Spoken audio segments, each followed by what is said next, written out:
Hi అండి, welcome to Jakkampudi recipes. ఈరోజు మన రెసిపీ వచ్చేసి అయ్యప్ప స్వాముల మాలలో దీక్షల్లో ఉంటారు కదండి.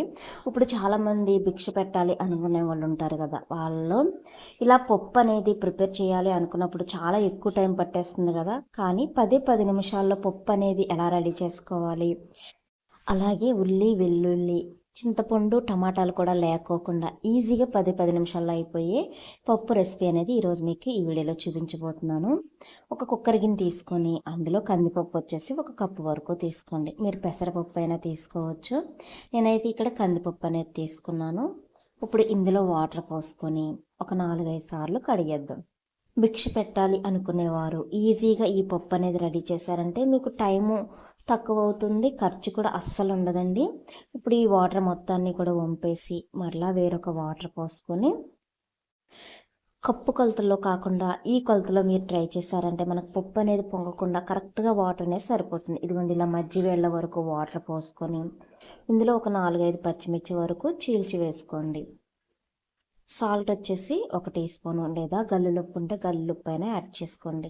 అలాగే పసుపు వచ్చేసి ఒక 1/2 టీ స్పూన్ వరకు వేసుకొని కారం వచ్చేసి ఒక 1/2 టీ స్పూన్ వరకు వేసుకోండి. ఎందుకంటే మనం పచ్చిమిర్చి యాడ్ చేసాం కాబట్టి కారం అనేది కొంచెం తగ్గించి యాడ్ చేసుకున్నాను నేను.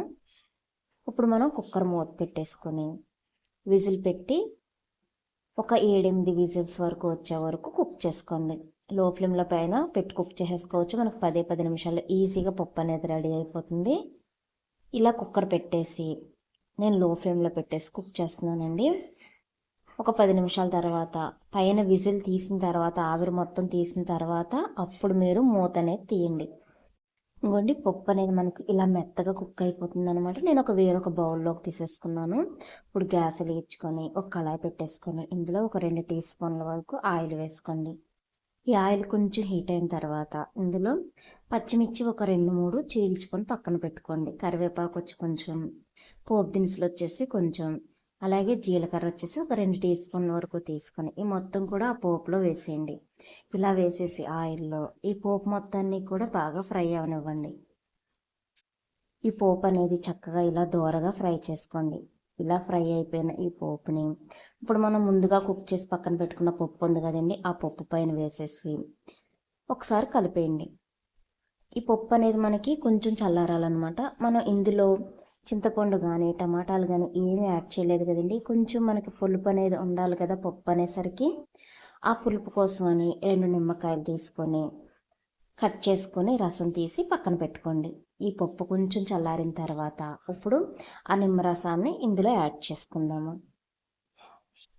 ఇదిగోండి, నేను రసం అనేది ఇలా తీసి పెట్టుకున్నాను పక్కన.